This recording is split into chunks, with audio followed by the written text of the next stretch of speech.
ಫಿಲ್ಮ್ನಲ್ಲಿ ತುಂಬ ಎಕ್ಸ್ಪರ್ಟ್ ಆಗಿದ್ದಾನೆ.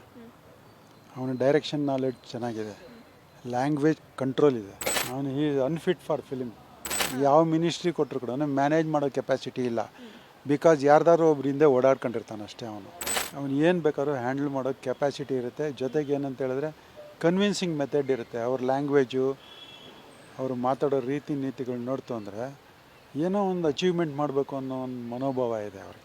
ಇವನು ಬರೀ ಫಿಲಿಮ್ ಇದರಲ್ಲಿ ಟಿ ವಿಗಳಲ್ಲಿ ಆ್ಯಂಕರ್ ಮಾಡ್ಕೊಂಡಿರೋಕ್ಕೆ ಸರಿಗಿದ್ದಾನೆ, ದಾದಾಗಿರಿ ಮಾಡ್ಕೊಂಡಿರೋಕ್ಕೆ ಸರಿಗಿದ್ದಾನೆ ಅಷ್ಟೇ. ಬಟ್ ಏನಂತ ಹೇಳಿದ್ರೆ ಅವನು has to change himself. Body built ಮಾಡ್ಕೊಂಡು ಏನಂತ ಮಾಡ್ತಾನೆ ಅವನು ಯಾವ ಮಿನಿಸ್ಟ್ರಿ ಕೊಟ್ಟರು ಹ್ಯಾಂಡಲ್ ಮಾಡ್ತಾನೆ ಎಕ್ಸೆಪ್ಟ್ CM. ಸರ್, ನಾನು ನಿಮಗೆ ಒಂದಷ್ಟು ಸಿನಿಮಾ ನಟರ ಫೋಟೋವನ್ನು ತೋರಿಸ್ತೇನೆ. ಅವರ ಸರ್ಕಾರ ಬಂದರೆ ಯಾರಿಗೆ ಯಾವ ಮಿನಿಸ್ಟ್ರಿ ಪಟ್ಟ ಕೊಡ್ತೀರಾ ಅಂತ ನೀವು ಹೇಳಬೇಕು, ಆಯಿತಾ? ಫಸ್ಟ್ ಒನ್, ಅವನು ಫಿಲಿಮ್ ಚೇಂಬರ್ಗೆ ಚೇರ್ಮನ್ ಆಗಬೇಕು. ಉಪೇಂದ್ರ ಅವರು. ಹೌದು. ಯಾಕೆ? ಬಿಕಾಸ್ ಅವನು ಫಿಲಿಮ್ನಲ್ಲಿ ತುಂಬ ಎಕ್ಸ್ಪರ್ಟ್ ಆಗಿದ್ದಾನೆ. ಅವನ ಡೈರೆಕ್ಷನ್ ನಾಲೆಡ್ಜ್ ಚೆನ್ನಾಗಿದೆ, ಲ್ಯಾಂಗ್ವೇಜ್ ಕಂಟ್ರೋಲ್ ಇದೆ, ಮಾತಾಡೋ ರೀತಿ ನೀತಿಗಳು ಚೆನ್ನಾಗಿದೆ, ಡೈಲಾಗ್ಸು ಸರಿಯಾಗಿ ಬರೀತಾರೆ. ಅವರು ಜನಗಳಿಗೆ ಅರ್ಥ ಆಗೋ ರೀತಿ ಬರೀತಾರೆ. ಎಲ್ಲರಿಗಿಂತ ಸ್ವಲ್ಪ ಡಿಫ್ರೆಂಟ್ ಅಂತಾನೂ ಹೇಳ್ಬೋದು. ಹೌದು, different. He is A different person and having good knowledge. Okay, ಈಗ ಸೆಕೆಂಡ್ ಒನ್, ದುನಿಯಾ ವಿಜಯ್ ಅವರು. ದುನಿಯಾ ವಿಜಯ್ ಜಸ್ಟ್ ಅವನೇನಂತ ಹೇಳಿದ್ರೆ ಅವನು ಇದು ಯಾವುದೋ ಈ ಸ್ಟುಡಿಯೋಗಳಲ್ಲಿ ಬಾಯ್ ಇರ್ತಾರಲ್ಲ, ಯಾರ್ಯಾವುದು ಲೈಟ್ ಬಾಯ್, ಅದು ಕರೆಕ್ಟಾಗಿದ್ದಾನೆ ಅವನು. ಯಾಕೆ ಸರ್? ಅವನು ಈಸ್ ಅನ್ಫಿಟ್ ಫಾರ್ ಫಿಲಿಮ್. ಏನೇ ಆಗಲಿ ಅವನ ಕೆಪಾಸಿಟಿ ಇಂಪಾರ್ಟೆಂಟ್ ನನಗೆ. ಅವನು ಓಕೆ, ಫಿಲ್ಮಲ್ಲಿ ಓಕೆ ಸರ್, ಯಾವ ಮಿನಿಸ್ಟ್ರಿ ಕೊಟ್ಟರು ಕೂಡ ಮ್ಯಾನೇಜ್ ಮಾಡೋ ಕೆಪಾಸಿಟಿ ಇಲ್ಲ.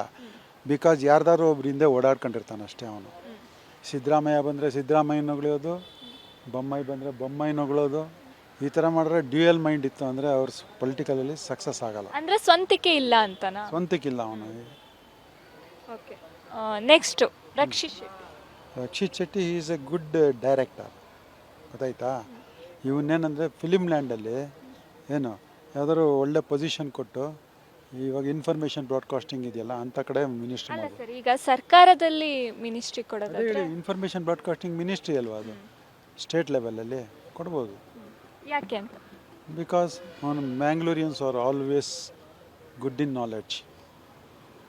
ಅವನು ಏನು ಬೇಕಾದ್ರೂ ಹ್ಯಾಂಡಲ್ ಮಾಡೋ ಕೆಪಾಸಿಟಿ ಇರುತ್ತೆ. ಜೊತೆಗೆ ಏನಂತ ಹೇಳಿದ್ರೆ ಕನ್ವಿನ್ಸಿಂಗ್ ಮೆಥಡ್ ಇರುತ್ತೆ. ಅವ್ರ ಲ್ಯಾಂಗ್ವೇಜು, ಅವರು ಮಾತಾಡೋ ರೀತಿ ನೀತಿಗಳು ನೋಡ್ತು ಅಂದರೆ ಏನೋ ಒಂದು ಅಚೀವ್ಮೆಂಟ್ ಮಾಡಬೇಕು ಅನ್ನೋ ಒಂದು ಮನೋಭಾವ ಇದೆ ಅವ್ರಿಗೆ. ಅದರಿಂದ ಅವ್ರಿಗೆ ಅಂಥದ್ದು ಪೋಸ್ಟ್ ಕೊಡೋದು ಒಳ್ಳೆಯದು. ಓಕೆ, ಈಗ ನೆಕ್ಸ್ಟ್ ಒನ್. ಇವನು ಬರೀ ಫಿಲಿಮ್ ಇದರಲ್ಲಿ ಟಿ ವಿಗಳಲ್ಲಿ ಆ್ಯಂಕರ್ ಮಾಡ್ಕೊಂಡಿರೋಕ್ಕೆ ಸರಿಗಿದ್ದಾನೆ. ಅವನಿಗೆ ಪೊಲಿಟಿಕಲ್ ಇದಿಲ್ಲ,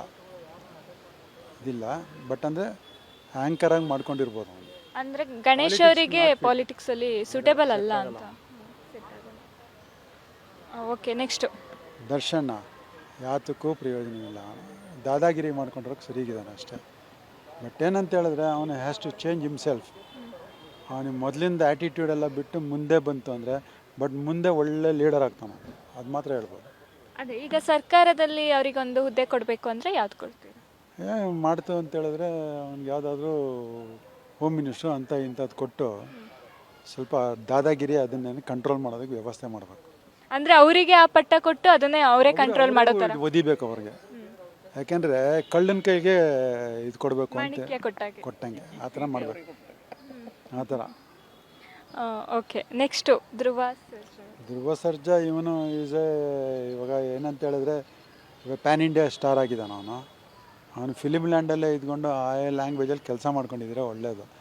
ಅವನು ಪಾಲಿಟಿಕ್ಸ್ಗೆ ಫಿಟ್ ಆಗಲ್ಲ. ಅವನು ಅಕಸ್ಮಾತ್ ಕೊಡೋದಾದರೆ ಯಾವ್ದು ಕೊಡ್ತಾನೆ? ಅವ್ನಿಗೇನು ಕೊಡೋಕ್ಕೆ ಚಾನ್ಸೇ ಇಲ್ಲ. ಅವನು ಏನು ಅವ್ನು ಬಾಡಿ ಬಿಲ್ಟ್ ಮಾಡ್ಕೊಂಡು ಏನಂತ ಮಾಡ್ತಾನೆ ಅವನು, ಪೊಲಿಟಿಕಲಲ್ಲಿ ಸೂಟ್ ಆಗಲ್ಲ ಅಂತ. ಓಕೆ, ನೆಕ್ಸ್ಟ್ ಲಾಸ್ಟ್ ಒನ್ ಕೂಡ ಸುದೀಪ್ ಈಸ್ ಜೆಂಟಲ್ಮ್ಯಾನ್, ಗೊತ್ತಾಯ್ತಾ? ಅವನಿಗೆ ಯಾವ ಮಿನಿಸ್ಟ್ರಿ ಕೊಟ್ಟರು ಹ್ಯಾಂಡಲ್ ಮಾಡ್ತಾನೆ ಎಕ್ಸೆಪ್ಟ್ CM. ಯಾವ್ದು ಕೊಟ್ಟರು ಮಾಡ್ತಾನೆ, ಮ್ಯಾನೇಜ್ ಮಾಡ್ತಾನೆ. ಅದೇ, ಯಾವುದಾದ್ರೂ ಒಂದು ಕೊಡಬೇಕು ಅಂದರೆ ಯಾವ್ದು ಕೊಡ್ತೀವಿ? ಅವ್ನು ಮಾಡಬೇಕು ಅಂತ ಹೇಳಿದ್ರೆ ಅವನಿಗೆ ಇದು ಯಾವುದು education, because he is BE, education department ಕೊಡ್ಬೋದು ಅವನಿಗೆ. ಯಾಕೆ? ಅವನು he is A qualified person ಅವನಿಗೆ ಎಜುಕೇಷನ್ ಹೇಗೆ ಇಂಪ್ರೂವ್ ಮಾಡಬೇಕು ಅನ್ನೋ ನಾಲೆಡ್ಜ್ ಇದೆ ಅವನಿಗೆ. ಅದರಿಂದ ಅವ್ನು ಕೊಡ್ತು ಅಂತ ಹೇಳಿದ್ರೆ ಮ್ಯಾನೇಜ್ ಮಾಡ್ತಾನೆ ಅವನು. ಈ ಎಜುಕೇಷನ್ ಸಿಸ್ಟಮ್ ವರ್ಸ್ಟ್ ಎದ್ದೋಗಿದೆ ಇದು ಸ್ಟೇಟಲ್ಲಿ. ಎಲ್ಲರಿಗೂ ಏನೋ ಒಂಥರ ಬರೀ ದುಡ್ಡು ಕಲೆಕ್ಟ್ ಮಾಡೋದು ಇಂಥದ್ದೇ ಆಗಿದೆ. ಅವನ ಕೈ ಕೊಡ್ತು ಅಂದ್ರೆ ಒಂದು ಕಂಟ್ರೋಲ್ ಇಟ್ಕೋತಾನೆ, ಏನೋ ಒಂದು ವ್ಯವಸ್ಥೆ ಮಾಡ್ತಾನೆ. ಜನಗಳಿಗೋಸ್ಕರ ಇದ್ದಾನೆ ಅಂತ ಎಕ್ಸ್ಪೆಕ್ಟ್ ಮಾಡ್ಬೋದು ಅವನು. Feed Plus Karnataka.